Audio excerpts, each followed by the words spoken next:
ఇల్లు లేదు, ఏమి లేదు. కొడుకులు పెట్టాను, బిడ్డలు పెట్టలేదు.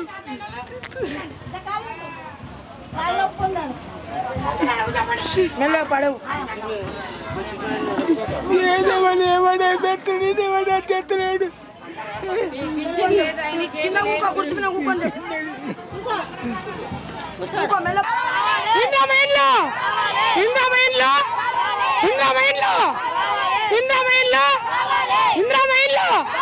డబల్ బెడ్రూమ్లో డబల్ బెడ్రూమ్లో డబల్ బెడ్రూమ్లో డబల్ బెడ్రూమ్లో డబల్ బెడ్రూమ్లో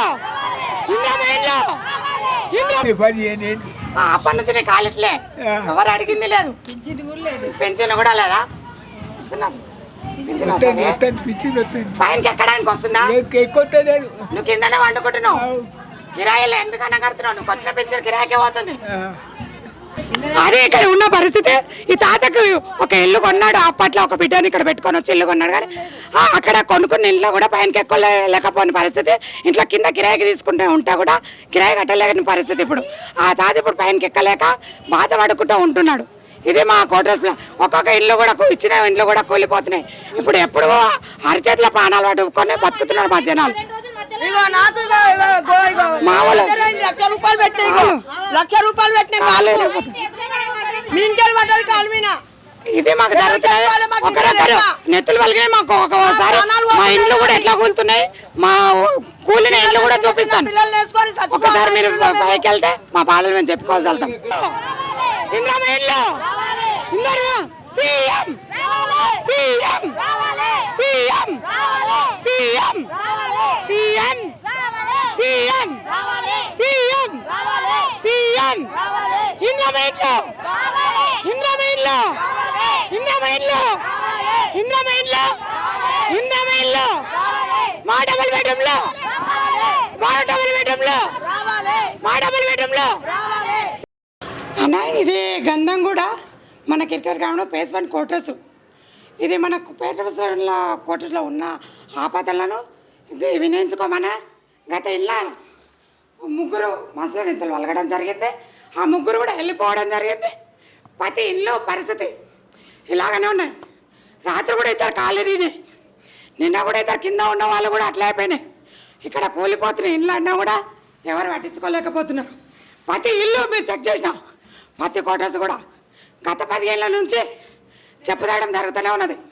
ప్రతిగా వచ్చిన స్థానిక ఎమ్మెల్యేలు కానీ, మన ఎంపీలు కానీ, మన కార్పొరేటర్లు కానీ అందరూ కూడా చెప్తున్నాం, అయ్యా మా బాధ ఇది, మేము ఉండలేకపోతున్నాం, ఇక్కడ మా పాలాలు మా చేతిలో పెట్టుకొని బతుకుతున్నాము, ఇక మా పరిస్థితి ఇలాంటి ఉన్నదయ్యా అంటే చూసాం అన్నింటిలోనే కానీ ఎవరు చేసింది ఏమీ లేదు. కొంతమంది అయితే కిరాయి కట్టుకోలేని పరిస్థితులు ఉన్నారు. కొంతమందికి ఇల్లు వచ్చినా కూడా ఆ చేతులు చేతిలో పెట్టుకొని బతకడం జరుగుతుంది. ఓట్లు అప్పుడే మమ్మలను ఇక్కడ గుర్తిస్తారు. గంధం కూడా కోటర్స్ అంటేనే ఓట్లు అంటారు. అప్పుడు మాత్రమే మమ్మల్ని గుర్తిస్తారు. మిగతా అప్పుడు వాళ్ళు చూసినా కానుడే లేడు. ఎప్పుడు కూడా ఎవరిని చూసినా కూడా మమ్మల్ని వస్తున్నారంటే వాళ్ళ ఓట్లు అప్పటికే వాళ్ళు గంధం గూడల్లో అంటారు.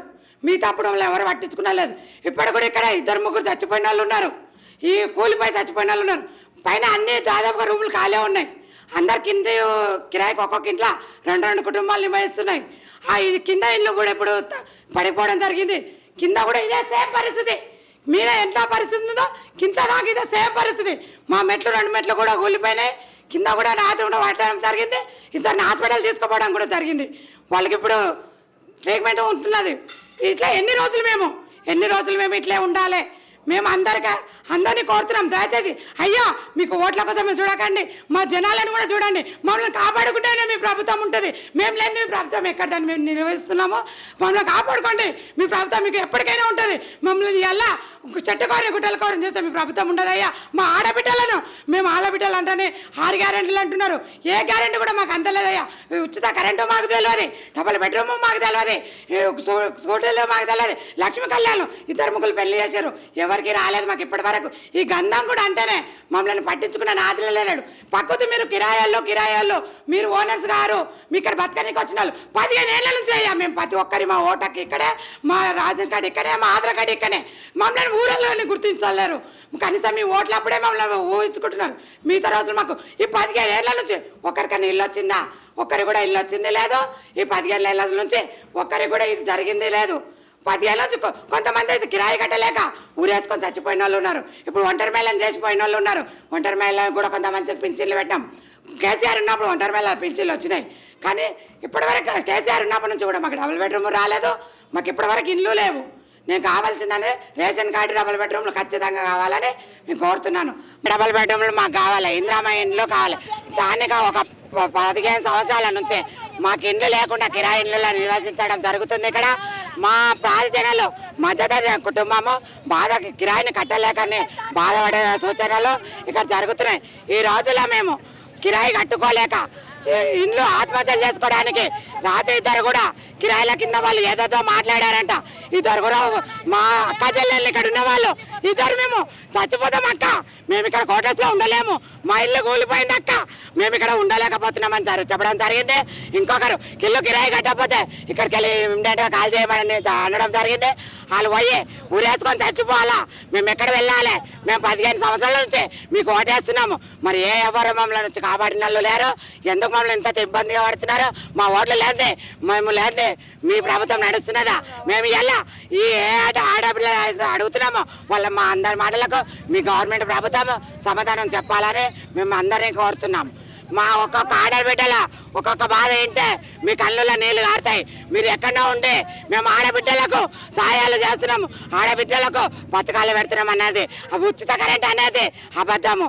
మాకు ఉచిత నీళ్ళ బిల్లులు అనేది అబద్ధము. మాకు ఎలాంటి ఈ 15 సంవత్సరాల నుంచి ఎలాంటిది కూడా ఏది కూడా జరగలేదు. ఇదే మేము 2 సార్లు కూడా ఇక్కడ ఆపడం జరిగింది.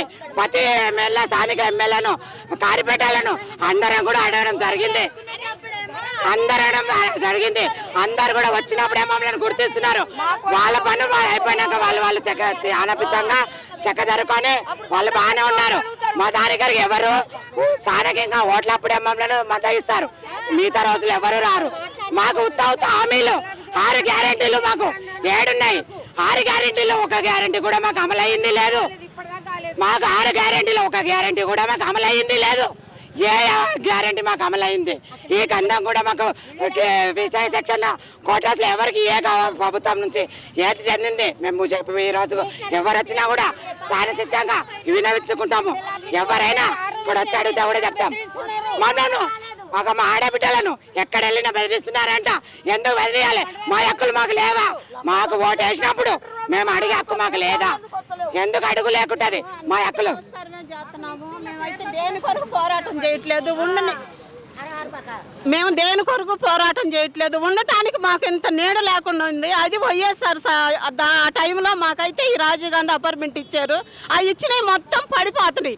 రేతులు పడిపోతుంటే మా తలలు బలిగిపోతున్నాయి. కనీసం మా కోసం వచ్చి ఒక్కళ్ళైనా ఏ అధికారులైనా చూస్తారేమో అని అనుకుంటే ఎవరూ రావట్లేదన్నా. ప్లీజ్ మమ్మల్ని ఒక్కసారి ఈ దరిద్రమైన కాలేజీకి మీరు రమ్మనని ఒక్కొక్కళ్ళు మీ కాళ్ళు పట్టుకొని నేను బతిమాడుతున్నా. ఒక పరిస్థితి ఎలా ఉందో చూడండి. పని ఏళ్ళు దౌరాడలేకపోయినా 24 ఫ్యామిలీలు ఉన్నారు కదా, ఒక్క మా ఇంటికన్నా వచ్చి ఆ పైన పడిపోయిన ఇల్లు చూడమని మీ కాళ్ళకు దండం పెడుతున్నానందా. నేను ఏమి చేయట్లేదు.